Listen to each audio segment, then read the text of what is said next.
लजपाल हसनैन खे याद करण वारा मदीने जे गलिन में सजे पासे इमाम हसना खबे पासे लजपाल हुसैना उन मुझे करीम आका जे कुलड़न ते जे मुझे करीम आका जा जे जमीन जे टुकरे ते कदम लगन अल्लाह उन जमीन के रूए जमीन खां अफजल करे छदे उन मुझे महबूब जे बचड़न सजे पासे इमाम हसना खबे पासे इमाम हुसैना हर अकुल वारे जवाब दिनो वडड़ो आ तॾहिं सजे पासे आ नंढड़ो आ तॾहिं खबे पासे आ मगर आशिकन ओशाकन चयो इहो तव्हांजो ख़याल आ आशिकन जो इहो ख़याल आ त इंसान जी दिल सजे पासे न हूंदी आ खबे पासे हूंदी आ लजपाल हुसैन के मुझे करीम आका खबे कुलड़े ते विहारो लजपाल हुसैन जा पाक कदम अग्यां बि मुझे करीम मुस्तफा जे दिलड़ीअ खे छुही रहिया हुया पोयां बि दिलड़ीअ खे छुही रहिया हुया राज़ कहिड़ो हुयो जो इन कदमनि खे मैदाने करबला में साबित कदम रहणो हुयो हुजूर नबी करीम अलैहिस्सलातु वस्सलाम जे हर हुक्म जेला हर कौल जेला हर फ़ैल जेला मुझे करीम आका जो उथण हुजे वेहण हुजे घुमण हुजे ॾिसण हुजे ॻाल्हाइण हुजे ॾियण हुजे वठण हुजे ॿुधण हुजे ॿुधाइण हुजे हर ॻाल्हि जेला अल्लाह क़ुरान करीम में सनदूं जारी करे छॾियूं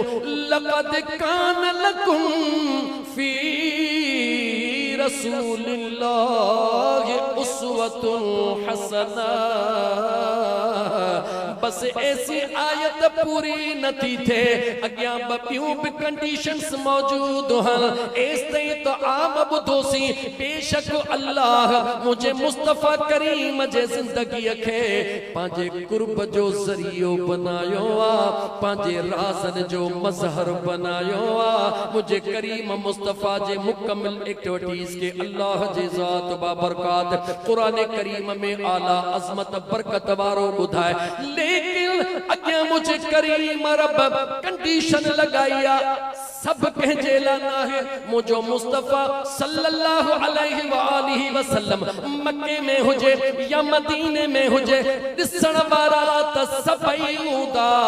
मगर सभिनी खे ॻाल्हि समझ में कान ईंदी मौला समझ में कंहिंखे ईंदी जान कुर्बान केर कंदो बचड़ा कुर्बान केर कंदो हुजूर सां प्यार केर कंदो मुझे करीम रब फरमायो लिमन कान यरजुल्लाह वल यौमल आखिर कुरान पढ़ो खुदा जो वास्तो थो मुसलमानो रुगी अल्लाह जे कुरान के घर में रखी अतुर अंबीर नहणो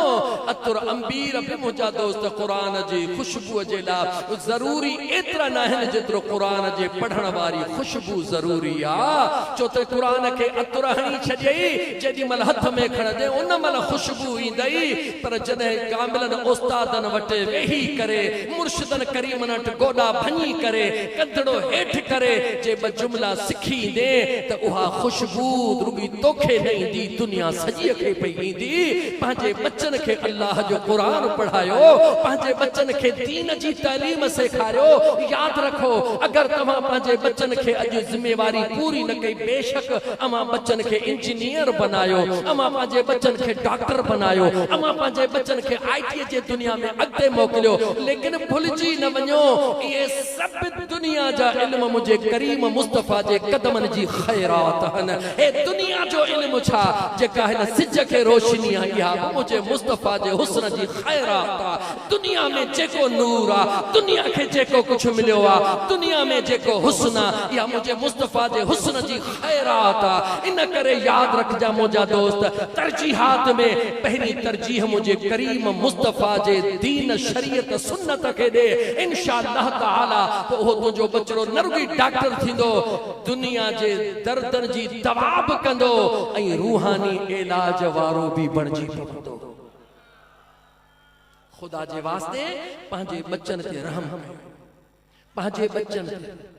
زندہ بابا پانجے بچن تے رحم کیو پانجے بچن کے دین جی تعلیم دیو ناراض نہ تھیو تے ہکڑو عرض کیا ناراض نہ تھیو تے ہکڑو عرض کیا چھا ہی تمہاں سان جو گڈل مسئلو نہ ہے تے کہیں کے پیٹ میں سور پوے تو کہ تعویذ پیا ہے او مسلمان امتی کے جو ہیں جواب دے کہ جیل میں سور پہ تعویذ پیا ہے تھوڑو کاروبار میں ہٹھائیں متھائیں تعویذ یار چاہے ایک کہنے قسم جو ایمان اے مسلمان نوجوان تو کری چھاپیو ونی کابے تھوپیو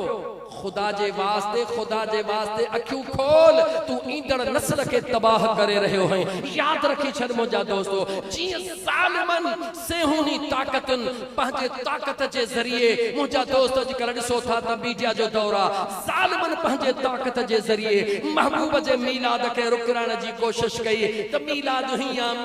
ہیاں مقصد انن جو چھا ہوئے مقصد انن جو ہوئے تا اچن وارے نسل کے خبر ہی نہ پوے تا مجھے مصطفیٰ جی آمد کیے تھیا مجھے مصطفیٰ جا کمالات چاہن مجھے مصطفیٰ جا موجزات چاہن دشمن چاہے پیو انہ جی نظر 50-100 سال تائین وہ سب چھدوا تمہا سجی زندگی ہی دے ہوندو سے مگر یاد رکھی چھد انہ کے خبر ہی کون ہے کا تا جہجے شان کے مجھو رب بلند کندوا انہ کے کھٹائے کیر بھی کون سکندوا یاد رکھو مجھا دوست عزیز اگر قرآن جو علم تو پہنجے بچن کے نہ پڑھائیو وہ دنیا جے بکس سے اندر قرآن وہ کتابہ جے کو سب کھا ودھی کا تلاوت کیو ہی دو اگر تو پہنجے بچن کے دین جو علم نہ سکھاریو وقال الرسول مجھے حضور جو حدیثی نہ پڑھائیو تو بھلے نہ پڑھا تو جو بچوں محروم رہ دو لیکن کائنات جے اندر جترو مجھے مصطفیٰ جے حدیث کے تلاوت کیو ہی دو اترو دنیا جے کہیں بھی کتاب کے کون پڑھیو ہی دو چھو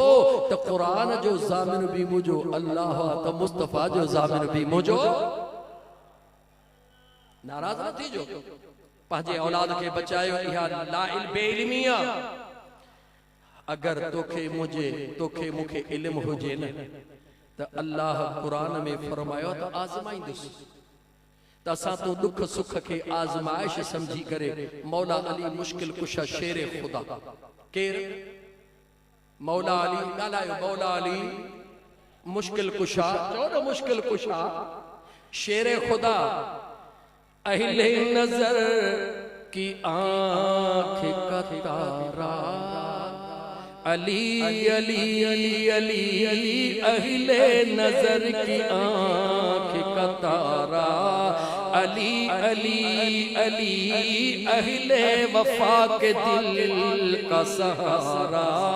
علی علی علی اعظم یہ مغفرت کی سند ہے ہمارے پاس اعظم یہ مغفرت کی سند ہے ہمارے پاس ہم ہیں علی کے اور ہمارا علی علی علی علی ہم ہیں علی کے اور ہمارا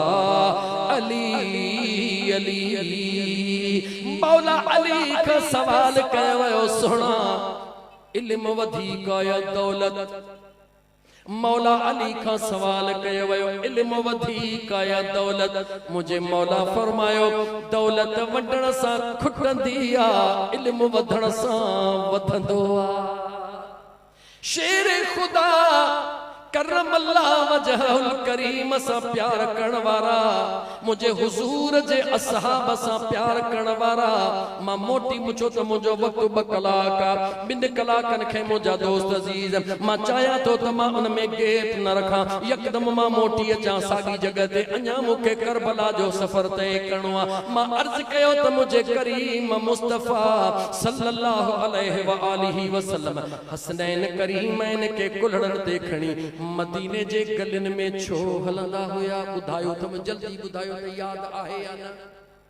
دنیا کے خبر پوے دنیا کے اوہے پانچے نسلن کے بدھائیں اوہے پانچے پوئر کے بدھائیں تا خبردار تھی جو ہن مجھے مصطفیٰ جے کریم جے بچڑن سا بغض نہ رکھ جو ان مجھے محبوب جے بچڑن جیلا بیائی نہ رکھ جو ان مجھے محبوب جے بچڑن جیلا غلط نہ سوچ جو چھو ہی اوہے ہن جن کے مجھو کریم مصطفیٰ کلڑن دیکھنی جدے نہ مدینے جے گلی میں نکتو تب بہادر مجھے کریم مصطفیٰ جا مرید تک گھنا پر مراد مصطفیٰ سیدنا عمر فاروق رضی اللہ تعالی عنہ سامہو اچھی مرکی چوے تو سبحان اللہ چاچے سبحان اللہ مجھے کریمہ کا دے دہارے چوے تو سواری کے دین عظیمہ مجھے کریم مصطفیٰ سا پیار کنوارو صحابیہ چوے تو سواری کے دین عظیمہ مجھے کریم مصطفیٰ مرکی چیو او ماں مصطفیٰ جاتا دلہ عمر سواری تا عظیمہ مگر ہے دے نہار رب سوار بھی کے دا عظیم دنا دنیا سجی مجھے مصطفیٰ جے حسن تے ناز کرے ذات مصطفیٰ تے ناز کرے مجھو مصطفیٰ پانچے صحابہ جے سامہو حسنین کریمین تے ناز کرے عزیزان من مجھے کریم مصطفیٰ علیہ السلام جا امتیو بس ما فوراں کربلا جے طرف ہلن تو چاہاں بس ایک بگال مدینے میں کرن تو چاہاں مجھے کریم مصطفیٰ علیہ السلام کے امت بھی پیاریا امت کے بھی بچائنوا بچ جو خدا حسین پاک کے تیار بھی کرنوا او مجھا بچڑا میدان منہ میں پٹی ان جیلا بدھی وے تدسن کھا پوکاتی وہاں مشکل تھی بنے ہاں لیکن اوہ خلیل اللہ گیا ان جے قدمن میں ذبیح اللہ گیا او مجھا بچڑا تو جو نانو محمد الرسول اللہ گیا اعلان تو کیا حسین منی وانا من حسین حسین ماما حسین ما ودھی کا نہ چھیڑی دم چوتکے جو وضو ٹوٹی نہ پوے مدینے جے میر فرمائے مجھا بچڑا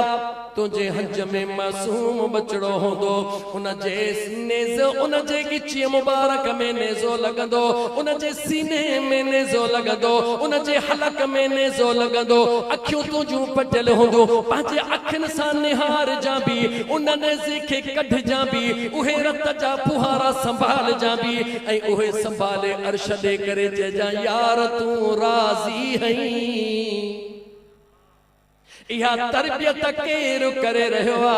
جو مجھو محبوب مدینے جو میر کرے رہوا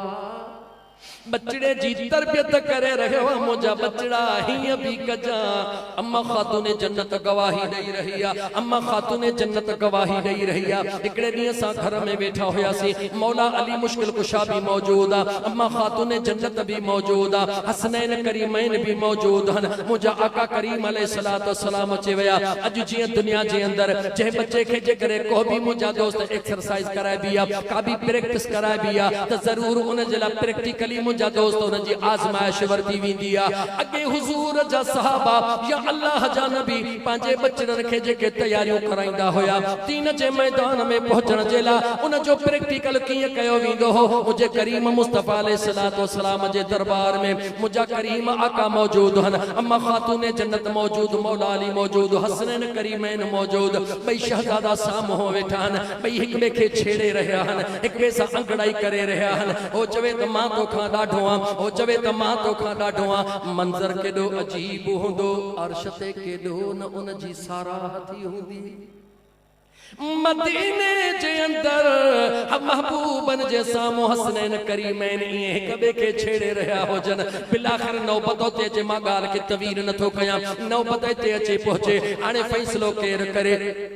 अम्मा तूं ॿुधाए मां ॾाढो आहियां या हुसैन ॾाढो आहे बाबा तूं ॿुधाए मां ॾाढो आहियां या हसन ॾाढो आहे अम्मा चवे तव्हांजो फ़ैसिलो मौला अली करे मौला अली चवे अली केरु थींदो आहे तव्हांजो फ़ैसिलो मदीने जो साईं करे मदीने जो साईं चवे तव्हांजो फ़ैसिलो मुंहिंजो रब करे अज़ीज़ाने मन ही मामूली शख्सियतूं नाहिनि बस ॻाल्हि खे शॉर्ट करे मां थोड़ो चवां मुंहिंजे करीम आका जॾहिं अर्श ॾे निहारियो अर्श वारे जी मर्ज़ी आहे अर्श वारे जी रज़ा इहा छो त मुंहिंजो करीम मुस्तफ़ा लबड़ा तॾहिं खोलींदो आहे जॾहिं हुकुम मुंहिंजे अल्लाह जो हूंदो आहे हुकुम अल्लाह जो हूंदो आहे लब मुंहिंजे करीम मुस्तफ़ा जा खुलंदा आहिनि मुंहिंजे करीम मुस्तफ़ा फरमायो दुनिया जो दस्तूर इहो आहे पाण खे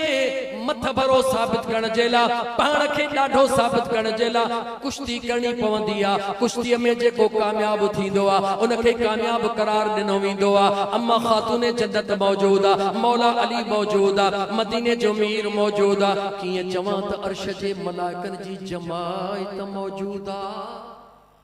मुझे हबीब जा बचड़ा इमाम हसन ऐं हुसैन जानी जिगर हिक ॿिए सां कुश्ती शुरू था कर तारीख़ दे निहार मुझो करीम मुस्तफ़ा इमाम हसन पाक खे तो चवे बच्चा हसन जी बाबा बच्चा हसन इंडो ही हणजा वरी हलंदे बच्चा हसन ही कर बच्चा हसन ही कर अम्मा खातून जन्नत अम्मड़ हूंदी आ कंहिंजी बुझे मां हूंदी आ नेसा हो भरे चवे थी ओ मुझा आका हसन त मुझो वडड़ो आ हुसैन त मुझो नंढड़ो आ वरी बि तव्हां सभु कुझु अटकलूं हसन खे पिया ॿुधायो मुझे करीम मुस्तफ़ा मुर्की निहारे चयो ओ मुंहिंजी बचड़ी फातिमा मां छा कयां मां ॾिसी रहियो आहियां हुसैन खे जिब्राइल ॿुधाए रहियो आहे इन करे हसन खे मां मुस्तफ़ा ॿुधाए रहियो आहियां यार जे कुश्ती खेडण महल अल्लाह जिब्रील खे मोकले उन जो मकाम उन जो शान कह मौलवी में कड़ी ताकत आ कह जाकिर में कड़ी ताकत आ जे जो मकाम ऐं शान मुझो रब बयान करे जे जी अजमत मुझो मुस्तफा बयान करे अजीज़ाने मन इने ही उन महबूब जे बचड़न जी गाला जेके खुदा के भी एतरा प्यारा अन्या अगते कीअं चवां मुखे मैदान करबला ते पहुंचण दे छो त मुंहिंजा दोस्त अजीज नमाज खुदा जी हली रही हुजे फर्ज खुदा जो हली रहियो हुजे सजदो मुंहिंजे मुस्तफ़ा जो हली रहियो हुजे जमायत सहाबा जी हुजे सुभान रब्बियल आला जी तस्बीह हली रही हुजे लजपाल हुसैन जे पुष्ट मुबारक ते वेहे सजदो लंबो थी वने कहजो सजदो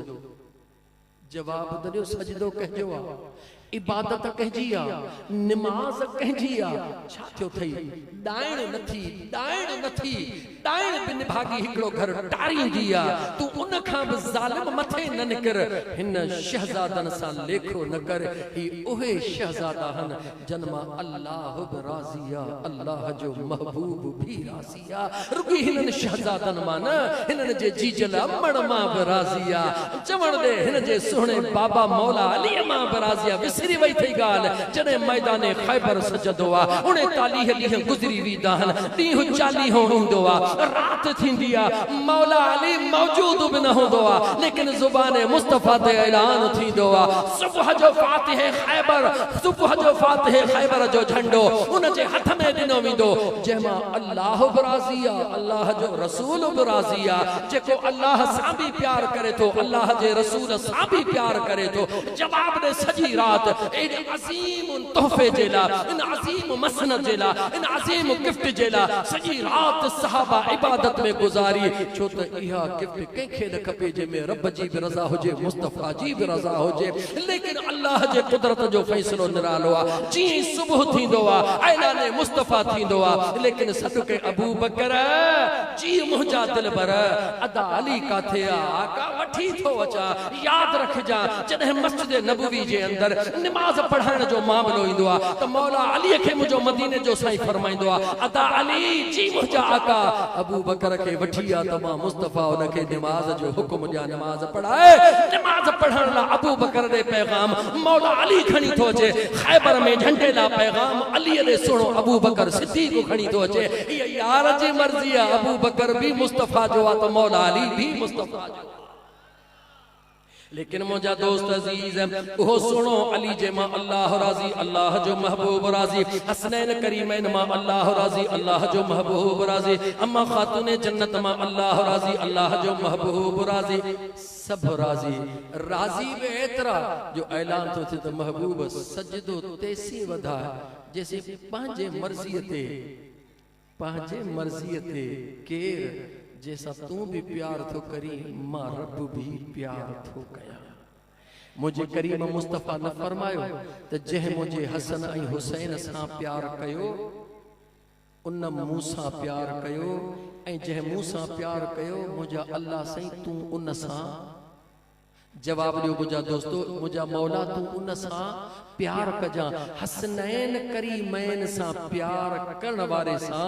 مجھو مصطفیٰ تا پیار کدوا پر مجھو رب ذوالجلال بھی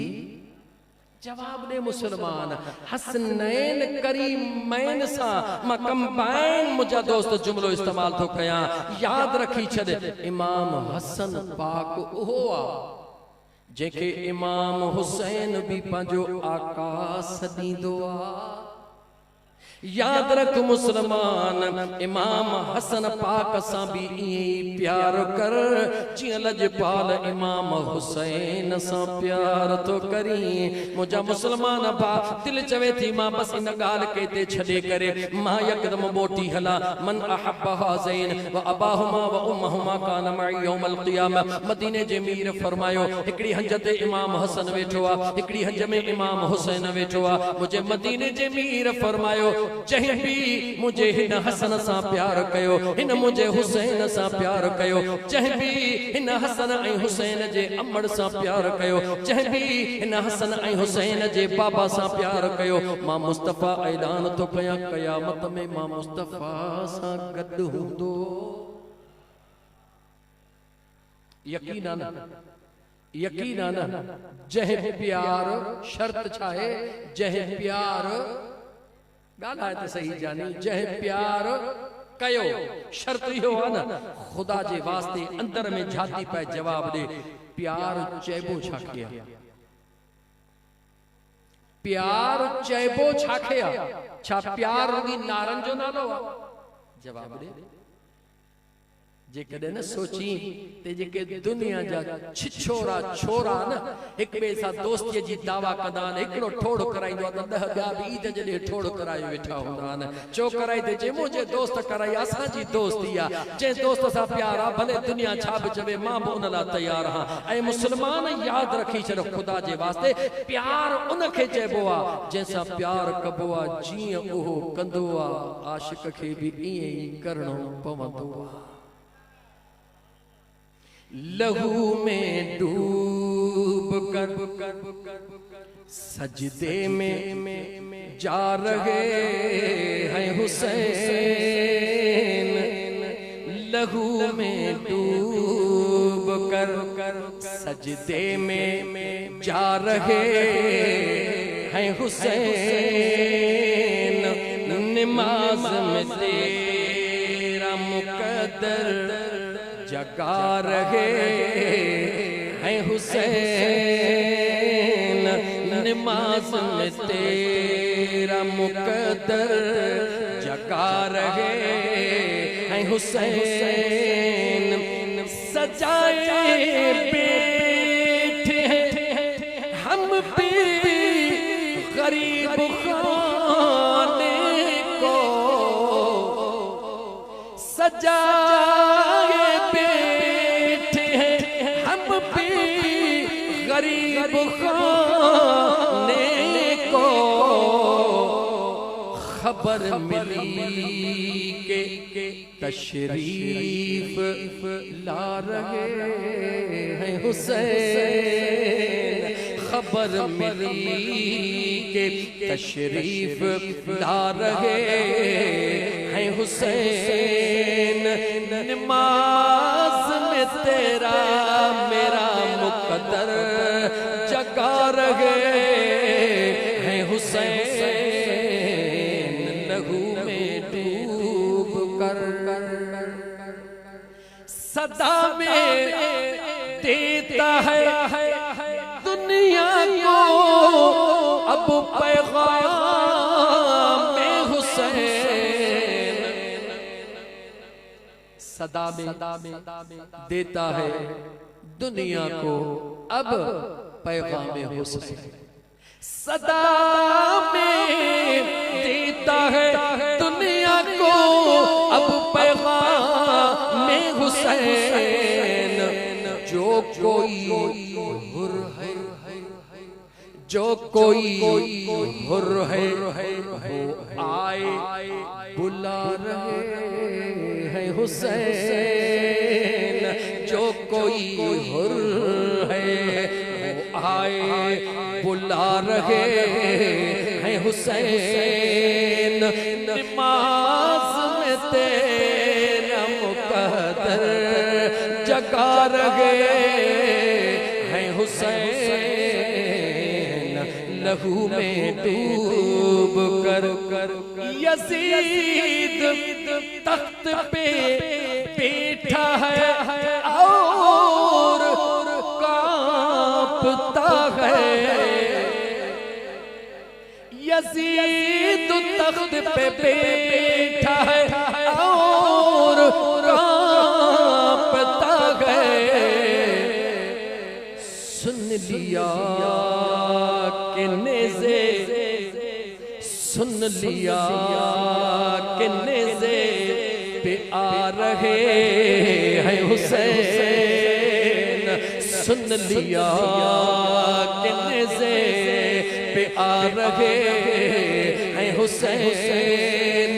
نماز میں تیرا مقدر جگا رہے ہیں حسین، لہو میں ڈوب کر کرے گا کعبہ بھی جھک کر اس زمین کو سلام، کرے گا کعبہ بھی جھک کر اس زمین کو سلام، جس زمین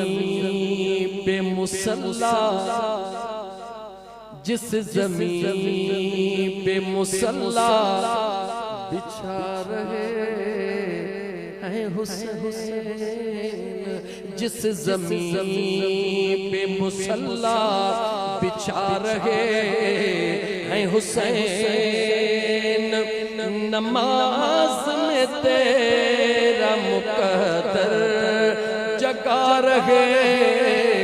ہیں حسین، لہو میں ڈوب کر میدان کربلا آخری ادھکلاک ما کربلا میں اچھی ویس میدان کربلا جے اندر امام حسین پاک ہکڑو دفو اکھڑ نمان لڑکن ساروئی رہو،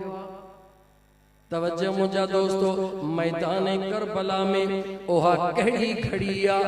اوہ معاملو چاہے، اوہ جملہ کہڑاہن، سبب کہڑوا جو امام حسین سنے جے اکھڑن میں لڑک لڑی آیا، یہاں یہ جواب اوہا کھڑی کہڑیا جو امام حسین پاک جے پاک لفظن تے وہ کیڑو شہزادوا جے کو زارو قطار روئی رہوا، اجازت دیو تو بیان ایک دفعہ جو صلی اللہ علیہ یا رسول اللہ وسلم علیہ یا حبیب فلاح عزیزان من جہ وقت میں بی بی زینب جا بچڑا اللہ جے راہ میں قربان تھی ویا ان کھا بعد میں امام حسن مجتبی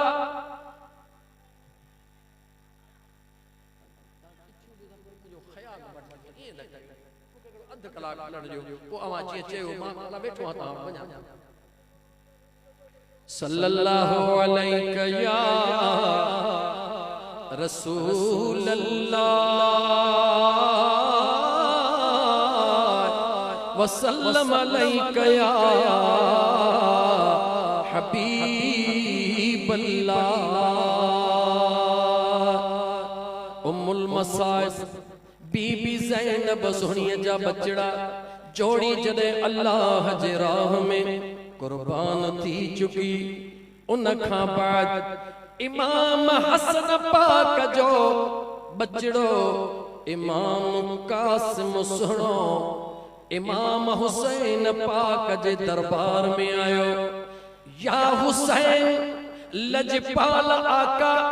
ہانے منہ کے اجازت ملے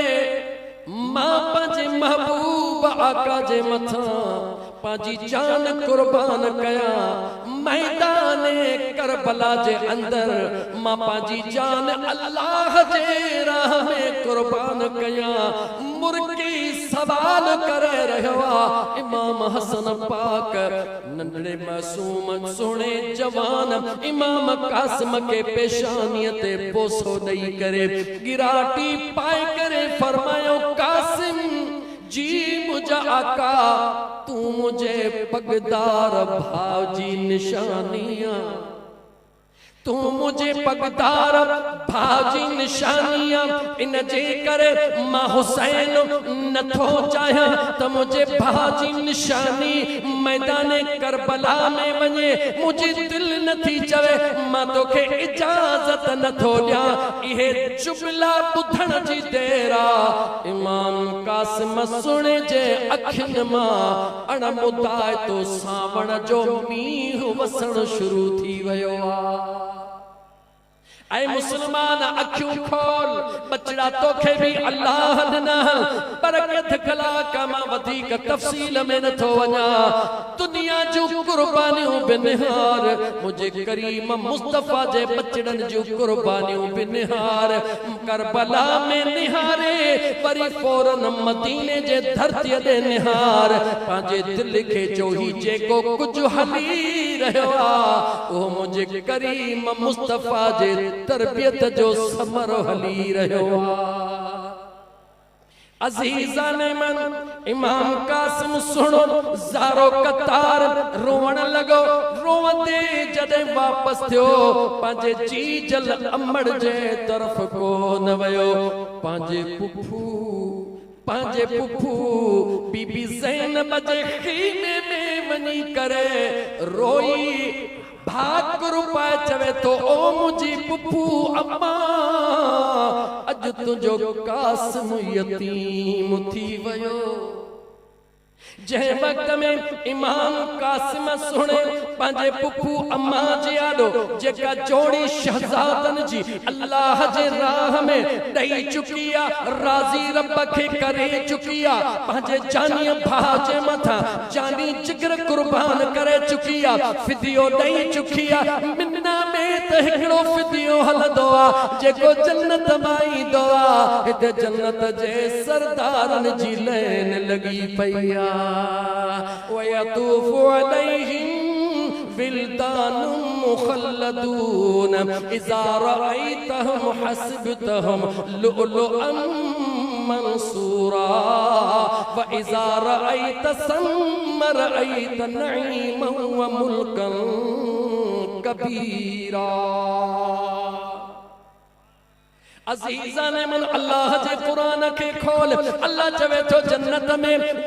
میں اوہ معصومن سندو جے کے کھیڑی رہا ہوتا یہ محسوس کدو تب بکھرل موتی ہن او مجھے کریم رب معصوم بھی آہن بکھرل موتی بھی آہن ہوتا بھی جنت میں رہتا بھی ہمیشہ جلا ایک ایمان وارے جے حیثیت میں دل दिल कबूल कयो उहे ॿिया केर हूंदा चो करबला जा उहे मासूम शहज़ादा हूंदा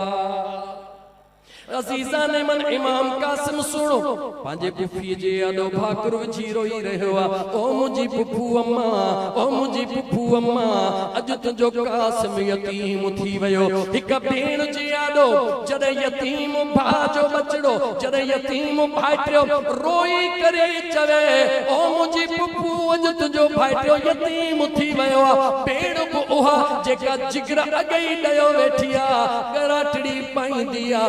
सीने सां लाईंदी आ कासिम सब्र कर छा थो चवी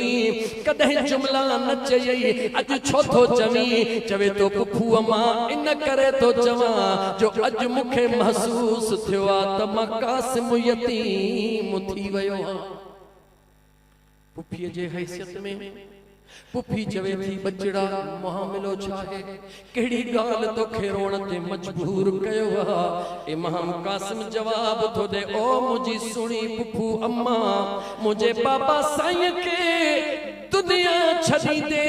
10-11 साल थी विया मगर जॾहिं बि मां कासिम ज़ुबान मां लफ़्ज़ कढियो मुंहिंजे लजपाल आका हुसैन ईअं पूरो कयो जो बाबा देर कंदो हो मुंहिंजे आका कॾहिं बि देर कान कई आहे इहे 11 साल ॾींहं ऐं रातियूं नाज़न सां मूंखे पालियो मुंहिंजे लजपाल आका हुसैन जीअं चवंदो वियुसि ईअं मूंखे करे ॾेखारियो मुंहिंजे आका हुसैन अॼु पहिरियों दफ़ो आहे जो अर्ज़ कयुमि आका मूंखे करबला में वञण ॾियो मुंहिंजे आका हुसैन इनकार कयो मूंखे अॼु पंहिंजो बाबो इमाम हसन यादि पियो आहे अॼु मुंहिंजो बाबा हुजे हा बग़ैर देर जे मूंखे मैदान करबला मोकिले छॾे हा तवज्जो मुंहिंजा दोस्त कुर्बान वञा मुंहिंजे करीम मुस्तफ़ा जे बचड़न जे इन अंदाज़ तां इमाम सुनो कासिम पंहिंजे पुफूअ सां रोई रहियो आहे गिराटी पाए हंज में वेठो आहे जीअं मासूम बचड़ो वेहंदो आहे दर्दन जा दास्तान ॿुधाईंदे ईअं पंहिंजे जिस्म खे हथ लॻो महसूस कई त का शइ जिस्म खे लगी रही आ फौरन याद पंहिंजे बाबा जी अचे वई आ यकदम पंहिंजा गोढ़ा उठंदो आ पुफू चवंदी आ बच्चा छा थी वियो अचानक तुंहिंजी कैफियत तब्दील थी वई पुफू हिकिड़ो मिंट सब्र कयो मूंखे याद अची वियो आ मुंहिंजे बाबा इमाम हसन पाक उन वक़्तु जॾहिं मुंहिंजे बाबा हसन पाक खे उहे उल्टियूं ज़हर वारियूं अची रहियूं जंहिंमें जिगर जा टुकर आॾो निकिरी रहिया हुआ उन वक़्तु मुंहिंजे बाबा हसन लजपाल हिकिड़ो ख़त मूंखे लिखी ॾिनो ऐं पाण हुकुम फरमायो ओ मुंहिंजा बचड़ा कासिम हिनखे महफूज़ रखजा जॾहिं मुश्किल घड़ी अचे फ़ैसिलो न करे सघी आलम परेशानीअ जो हुजे त पंहिंजे बाबा हसन जो खतड़ो पढ़जा खतड़ो पढ़ण तुंहिंजो कम आहे तुंहिंजे परेशानीअ खे दूर करण मुंहिंजे करीम रब जे ज़ात जो कम खतड़ो खोलींदो आहे पंहिंजे पुफूअ जे साम्हूं खतड़े में छा लिखियल हूंदो आहे ओ मुंहिंजा बचड़ा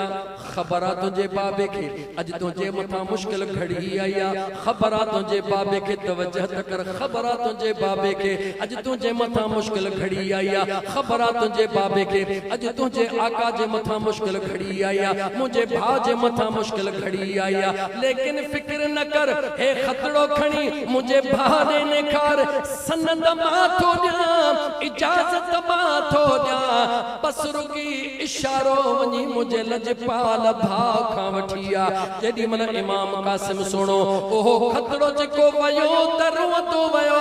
पाण खे यतीम चवंदो वयो हाणे मोटे थो त ख़ुशि थी थो मोटे निहार त सही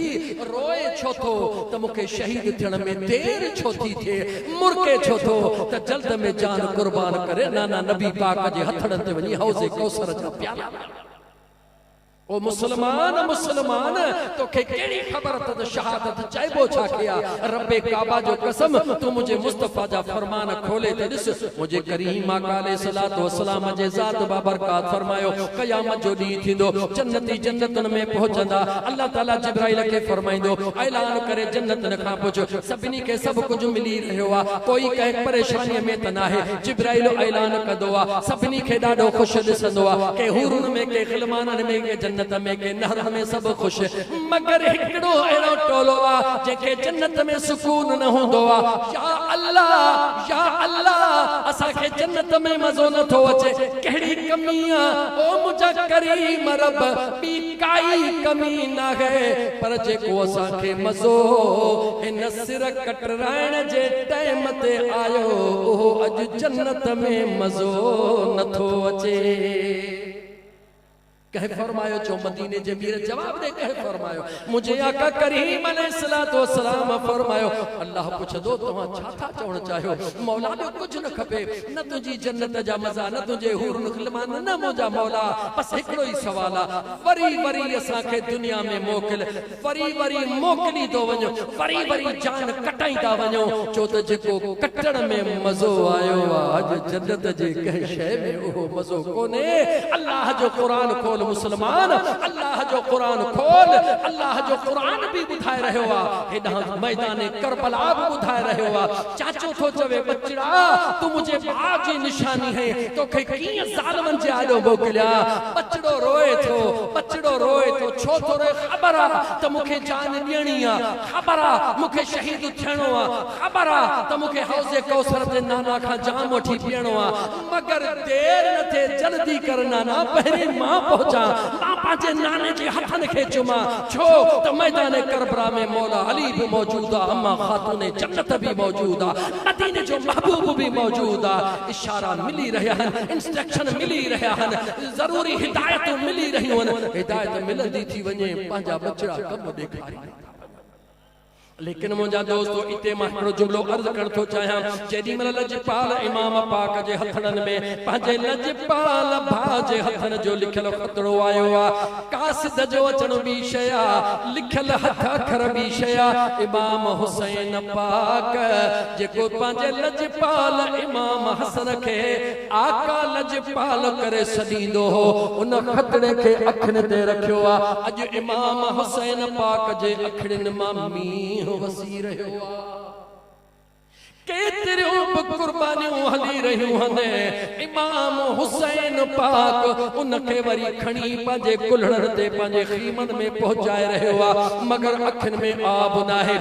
صبر جاریہ اللہ جے دربار میں شکر جاریہ اللہ جو قرآن جاریہ لیکن اج امام حسن پاک جو خطڑو نسی کرے امام حسین پاک جے اکھڑن میں لڑک لڑی آیا جیدی مل لڑک لڑی آیا پانجے بھائٹے کے گراٹی پائے بوسو دئی کرے پانا ان کے پگ بدھرائیوں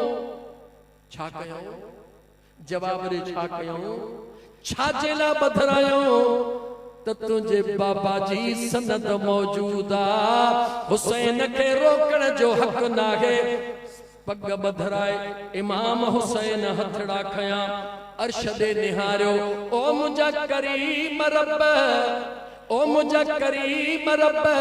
ماما جے جانی جگر لجپال آقا حسن جی نشانی کے تو رب جے رضا جلا موکلے رہو ہاں تو اللہ جے نشانن ماہی کا نشانی کرے رہو ہاں او مجھا مولا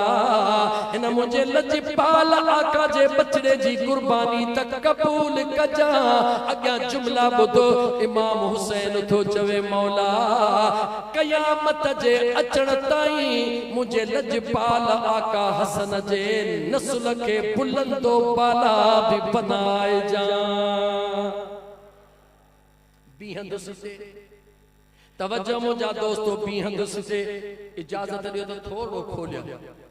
اجازت دیو تو تھوڑو کھولیا میدان کربلا جو ہجے ہتھڑا امام حسین جا ہجن ارشد نہارے امام حسین دعا گھرے دل کھا پچھی بدھائے تک قبول تھی دی یا کان تھی دی جواب دے تھی دی یا کان تھی دی मां तोखे वरी फौरन मदीने वठी हला पुष्ट ते वेहे सवाल बि न करे चवे बि कुझु कोन उनखे राज़ी करण जे लाइ रब सजदा महबूब जा लंबा कराए अगर वो हुसैन अल्लाह के जवे हम मौला हे पलीत हिकड़ो भी न बचे खुदा जो कसम हिकड़ो भी बाकी न बचे हां लेकिन महबूब करीम जी तरबियत दिनला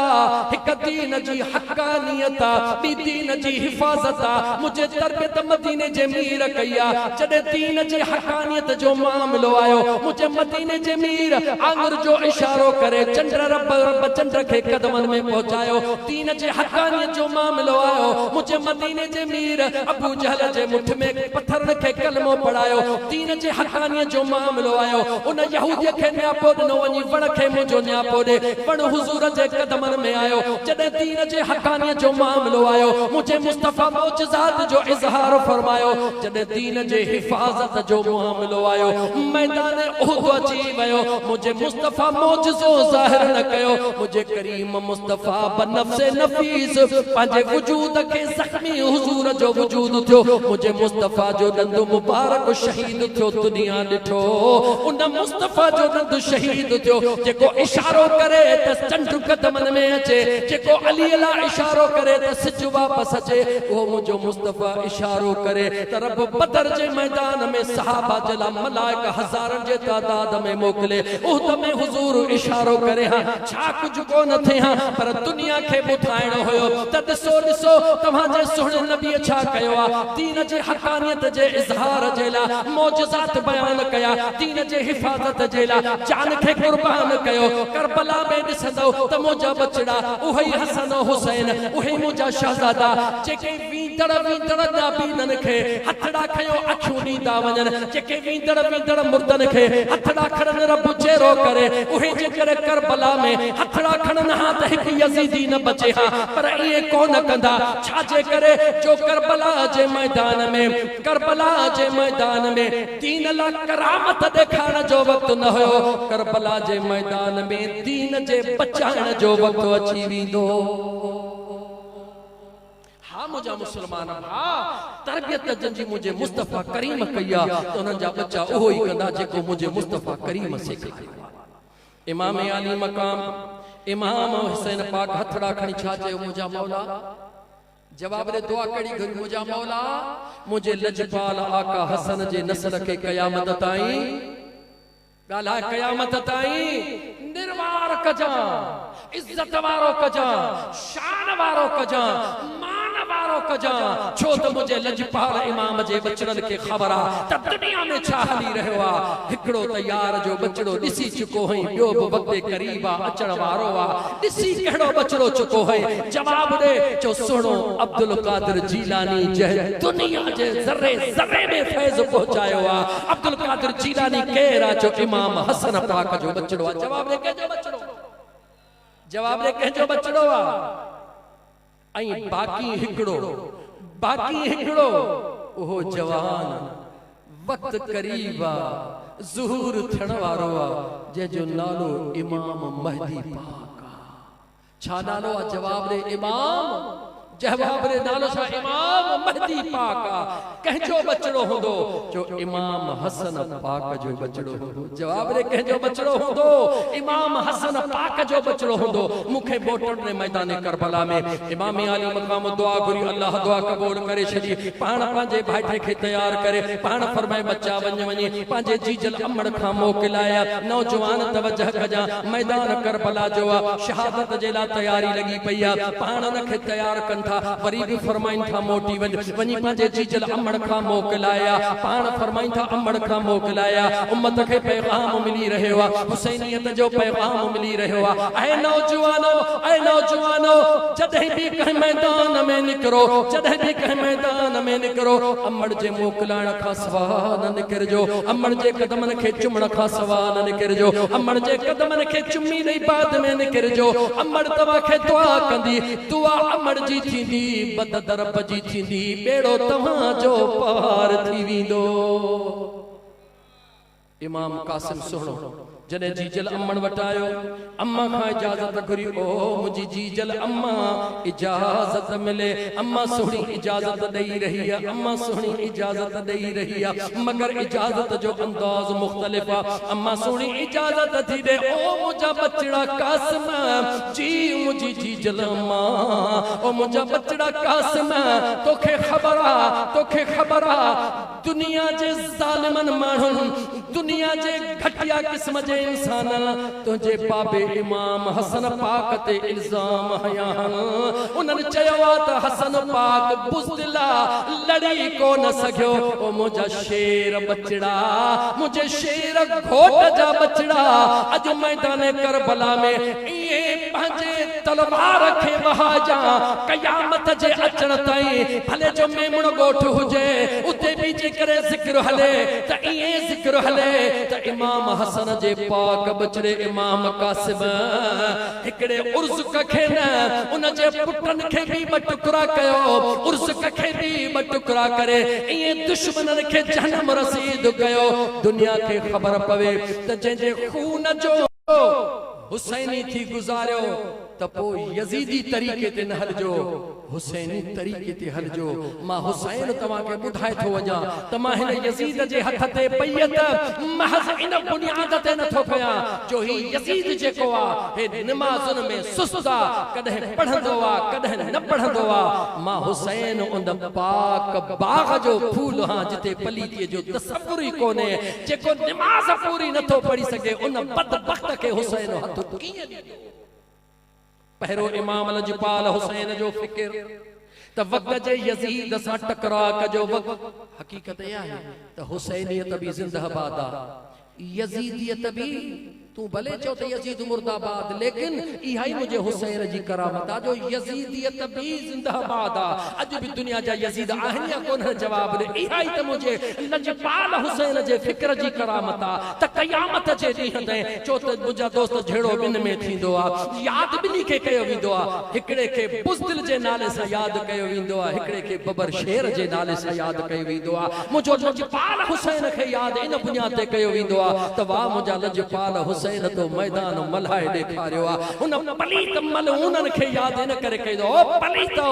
بے شک تہاں پہ میدان ملہائے ہوا پر دنیا جے ٹکرن تے تھوکا تھی کرے ملہائے ہوا این اما دنیا کے پسند کہو این وہاں دنیا بے اہلی جو انہیں یزید جو پٹر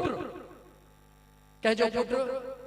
جواب جو مسلمانوں انہیں یزید جو اج تھوڑ سارا بدبخت یزید جو سپورٹ میں نکتا ہے انہوں ظالمن کے خبر کانے کا تو انہوں جو سگو پہنجو پٹر پنس جے یزید جے پلیت جے ختم تھنا کھا پایا انہوں کے جہ وقت میں انہوں چے بادشاہی تخت تے ویہارے ویو تھک کہانی تخت کے چیئے ہیڑے تخت کے ماں تھک تو ہنا جہ تخت تے ویہنا بارے مجھے مصطفیٰ کریم جے بچرن کے کون سنجاتو نہ تخت کے ایمان تھکاڑی تو شجا اے مسلمانوں کلمے پڑھن وارو یزید جے پٹ رکھے خدا وہاں اکھدنی جے مجھے مصطفیٰ جے بچڑن جے شان کے سنجاتو اج 14 سمیں سال گزری ویا مگر اج بھی تمہاں جے زبان تے ہو یزید رحمت اللہ خدا جانے تمہاں جانو تمہاں جو یزید جانے اسرا سا پانجے لجپال حسین سا کرنا عزیزان من مجھے امام لجپال حسین پیرو فکر کہڑو دنو اے یزید تنجے ہتھ تے بیت نہ کندس چھاجے کرے جو تو نماز پوری نہ تو پڑی نمازن میں سست ہیں اے مجھو حسین ہوا جے جو بابو لجپال علی جے جو بابو لجپال علی قضائی کرن کو نہ جان دعا قضا کرن پرے جی گالا مجھو لجپال علی تکبیر تحریمہ چھڑ وارو نہ ہے ترے پہری جی نماز وقت کون ہے نہ تو قرآن پڑھا حافظو علی الصلوات والصلاة الوسطى وقوموا للہ قانتین رب جو قرآن میں بیان کہو نمازوں سبنی جی حفاظت کجو خاص کرے ترے پہری جی نماز جی حفاظت کجو ترے پہری جی نماز جو معاملو چھاتو جو مولا علی جو معاملو تھو ترے پہری نماز مولا علی جی قضا دیا جمع حضور ستا پیاہن اکڑی نگاہ حضور ॾे आ हिकड़ी निगाह सिज ॾे आ निहारे चवे तो सिज तूं भी वञी रहियो आ लेकिन तूं हलियो वञी त हलियो वञ निमाज़ हली वञे त हली वञे पर नूरे नुबुवत वारो सिज मामो अली उनखे नाराज़ नथो करण चाहियां छो त मूंखे निमाज़ मिली यार जे करे रहमान मिलियो यार जे करे पर अखिड़िन मां मौला अली जे लुड़क जारी थिया इन करे कायनात खे ॿुधायो वियो बे अख्तियार अली न हुयो पर जेतिरो रब सां प्यार हुयो इहो प्यार जो इकरार हुयो प्यार टिजण जो नालो न आहे त मूंखे बंदूक लॻंदी प्यार रुसण जो नालो आहे त किथे मुंहिंजो महबूब मूंखां रुसी न वञे मुझे मौला अली के पंहिंजे रब सां प्यार आ उहा नमाज जो जिक्र थियो कुरान में इन जी हिफाजत कजो वञे बुहा थी मोटे बुहा थी लेकिन मां मोटी हला इमाम हुसैन अलैहिस्सलाम फरमायो ऐ हिन पलीत यजीद जे हथ ते मां हुसैन न करे बैयत नथो कया जो ही शराबिया ॻाल्हि छा आहे ॻाल्हि मुस्लमान छा आहे केर शराबिया जो यजीद चओ न यजीद डिजी के खां थो मुझे हुसैन पाक सां प्यार थो करी त दिल खोले चओ न मुझे लजपाल हुसैन ही त ॿुधायो इन शराबी कुत्ते जे हथ ते मां बैयत कीअं कयां याद रखी छॾ जेको हुसैन हूंदो आ ओ इन पलीत गंद जे वेझो कोन वींदो आ जेको यजीदी हूंदो आ मां नथो चवां करबला जो मैदान थो चवे मुंहिंजा जानी मुंहिंजो लजपाल हुसैन सुहिणो फरमाए थो ही ओहो ज़ालिम जेको रात जो गाना फहश गाना यानी जेके नच कुट थींदा हन रनुर चाहे इनन में मशगूल आ मां हुसैन रात जो भी रब जा सजदा करण वारो हां इन पलीत जे हथ ते बैयत कीअं कया ऐ मुसलमान ये सभई ॻाल्हियूं आणे करे आखिर में मुझे लजपाल हुसैन फरमायो त ही ज़ालिम पखिन के जानवरन के पाण में वेढ़ाईंदो आ जे मां अल्लाह रुसदो आ अल्लाह जो महबूब भी नाराज थींदो आ मां हुसैन पाक हां हाणे वञी सोच जा त तू असां जेके सदायूं था हुसैनी किथे इए त कोने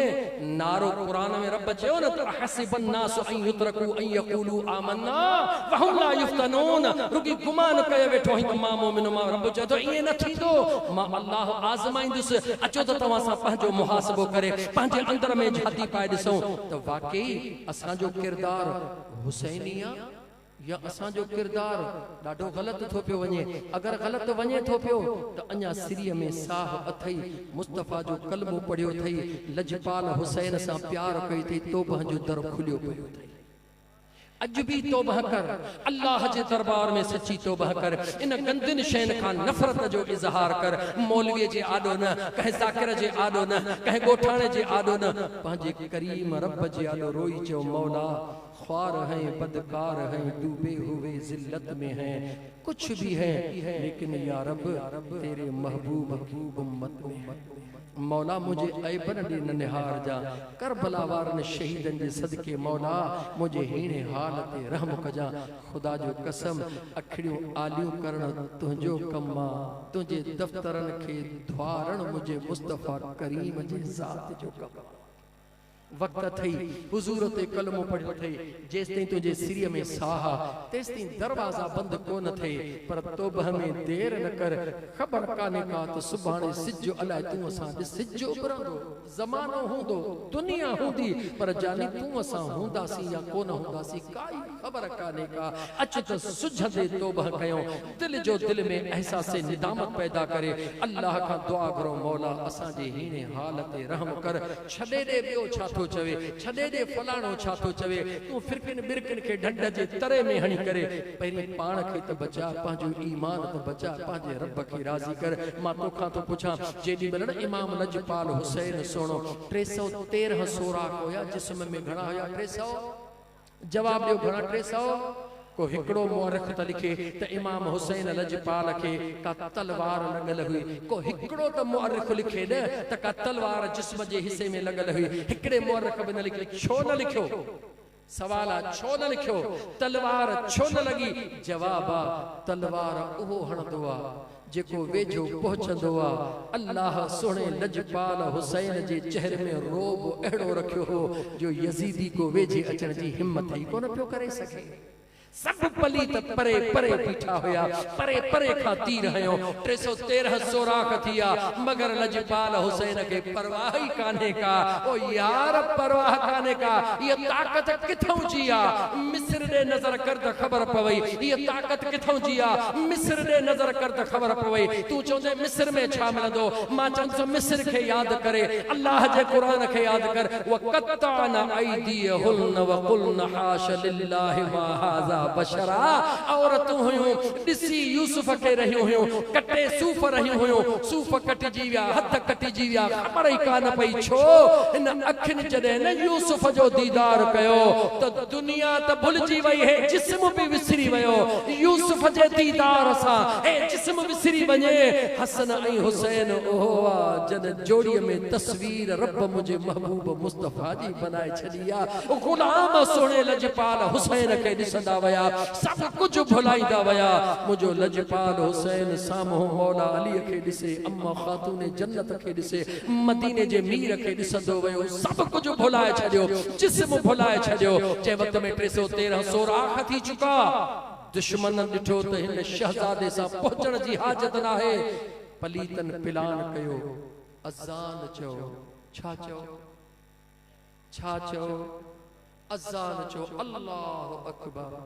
اللہ اکبر اشہدو ان لا الہ الا اللہ اشہدو ان محمد الرسول اللہ حیا للصلاة حیا للفلاح خبرہ تہی اوہ گھرانوا جکو اللہ جے نامتے ہمیشہ سب کچھ لٹائیں ماروا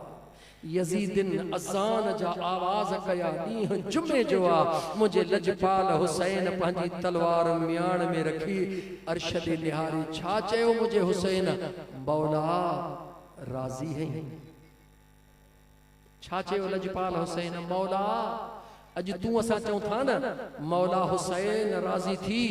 سچ تھا چاہوں چھو جہن پانجے رب کے راضی کہو رب ان ماں راضی تھیوا پو جہتے اوہ راضی تھی دعا رب ان تے راضی تھی دعا جی مجھا دوست عزیز تا مجھا مٹھڑا بھا لجپال حسین اللہ جے اذان نماز جو صدب دی تلوار میان میں رکھی دشمنن جی پرواہ دکئی پیشانی سجدے میں جھکائے کائنات کے بدھائیو سب کو سجدو دیندوا وری اتھندوا اکڑو سجدو مدینے میں نٹھو جے کو مجھے نانے مجھے کرے لمبو کیو اج بیو سجدو وری ماں نانے جے دین جے کرے لمبو کرے تھو ونیا لمبو کرے تھو ونیا جو قیامت تائی وری حوض کوثر تے اتھی بدھائی دی دنیا او مجھا دوستو ملتا ہے کیا نماز میں سجدے میں جا کے دیکھ ہی اوہ سجدوا جکو مصطفیٰ کے بھی وڑندوا مولا علی کے بھی وڑندوا حسن حسین کے بھی وڑندوا ابو بکر صدیق کے بھی وڑندوا عمر فاروق کے بھی وڑندوا عثمان ذوالنورین کے وڑندوا حضرت سلمان کے وڑندوا بلال کے وڑندوا مجھے مصطفیٰ جے ہک غلام کے وڑندوا اے مسلمان پانجے ایمان جی حفاظت کر اللہ جے نماز سا پیار کر جے کو لجپال حسین نظریو دیوا ہر دور جے اندر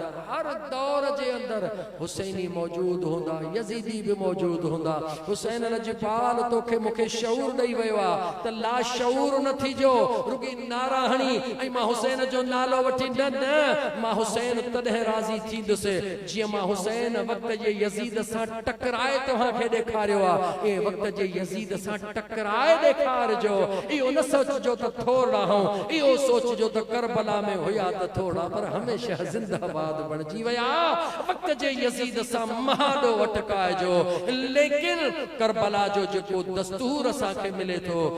امام حسین پاک آل رسول کدہ بے اگرائی جواب جو کدہ بے اگرائی کانا کیا دفاع کیوا اگر کو حملو تو کرے مجھے کریم مصطفیٰ تے دفاع جو حق مجھے خدا تو کی عطا فرمائیوا اگر کو حملو تو کلے آل رسول تے دفاع جو تنجھے متھا ذمہ واریا اگر کو حملو کرے اصحاب رسول تے دفاع کر جو تنجھے متھا حقا چھو اسلام جے کے قواعد و ضوابط رکھا ہن حفاظت دین جیلا مجھا دوست پانجے گھر کے محفوظ رکھن جیلا پانجے وڈڑن جی حفاظت نہ ڈھڑن جی ذمہ ہوندی اللہ تعالیٰ جی ذات بابرکات فرمیا ایوہ الذین آمنو اے ایمان وارو استعینوا بالصبر والصلاة مدد وٹھو نماز کھائیں صبر کھا ان اللہ مع الصابرین بے شک اللہ صبر کرنا وارا سا کڈا ولا تقولوا لمن يقتل في سبيل الله اموات جے ماں اللہ جی راہ میں شہید کیا ویا قتل کیا ویا کے مول نہ چو بل احیا اوہ زندہ ولکن لا تشعرون تاکہ کیڑی خبر تو کہ ماں رب کیڑی ابدی زندگی عطا فرمائے چھڑیا فلنبلونکم ضرور ضرور ضرور تما کے آزمائیں دس بشیء من الخوف کدے تھوڑے خوف سا والجوع ونقبکن سا ونقص من الاموال والانفس کدے تو جا مال ملکت جا نقصان دے کدے تو جے باغات کے تباہ کرے والثمرات ثمرات ما مراد جانی جگر اولادا کدے تہاں جے سام ہو تہاں جے جانی جگر اولاد کے جسم جے انگ انگ کے الگ کرے پان دے گھرائے آزمائیں دس کائنات میں نہاریو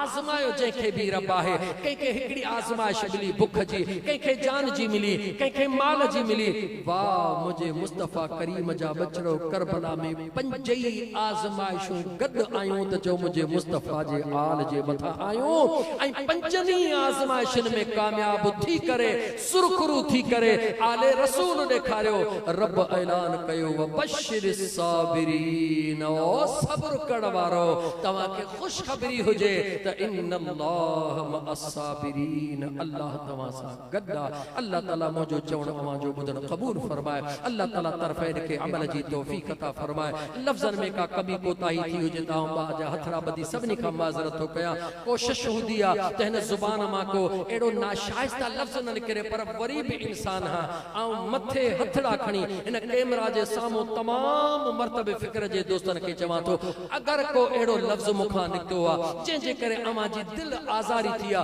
خدا لگ مکھے معاف کجو آم تمہاں کا معافی جو طلبگار ہاں اللہ تعالیٰ تمہاں کے معاف کر دو جے کو منہ چاہے ہوا اما بدو اللہ تعالیٰ طرفین کے عمل جی توفیق عطا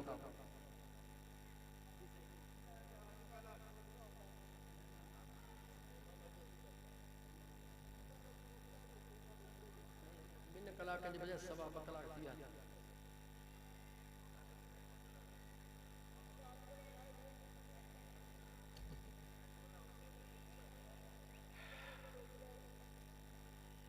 جدے خون زمین تے پیو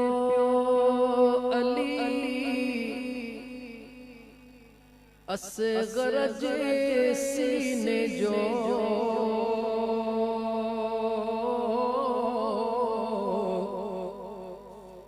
کئی دھرتی ادا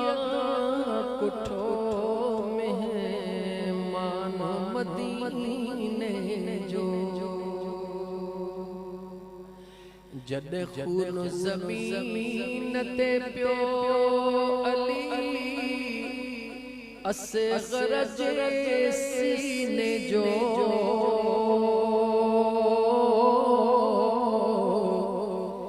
کئی دھرتی ادا کٹھو مہمان مدینے جو رت راہ وفا میں دئی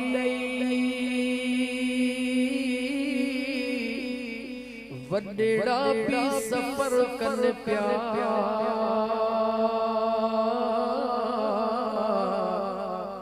رت راہ وفا میں دئی وڈڑا بھی سفر کن پیا ہی ننڈھڑو مسافر سیدن جے سفینے جو ہی ننڈھڑو مسافر سیدن جے سفینے جو جد خون زمین تے پیو علی اصغر جے سینے جو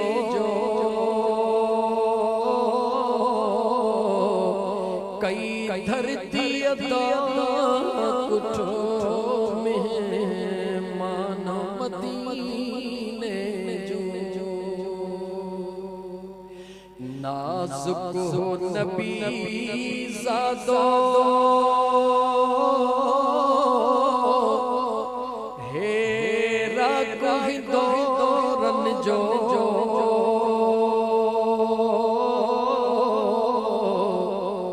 نازک ہو نبی زادو ہیرا کوئی دورن جو یار آدو قسمت کربلا میں ہوئے چھہن مہینن جو آدو قسمت کربلا میں ہوئے چھہن مہینن جو کیا حجم حسین کھیو معصوم جے میت کھے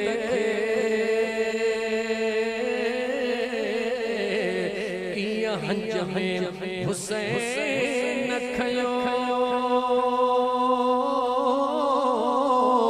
معصوم جے میت کھے محسوس کیو مومن ہی غم غمگینی جو محسوس کیو مومن ہی غم غمگینی جو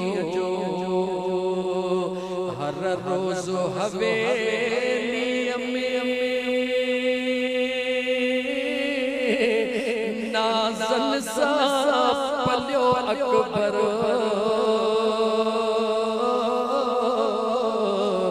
ہر روز حویلی میں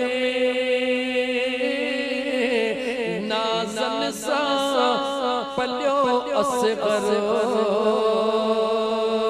چھا جسم نرم ہو تو چھا تیر کمینے جو چھا جسم نرم ہو تو چھا تیر کمینے جو جد خون زمین تے پیو علی اصغر جے سینے جو کئی دھرتی عطا کٹھو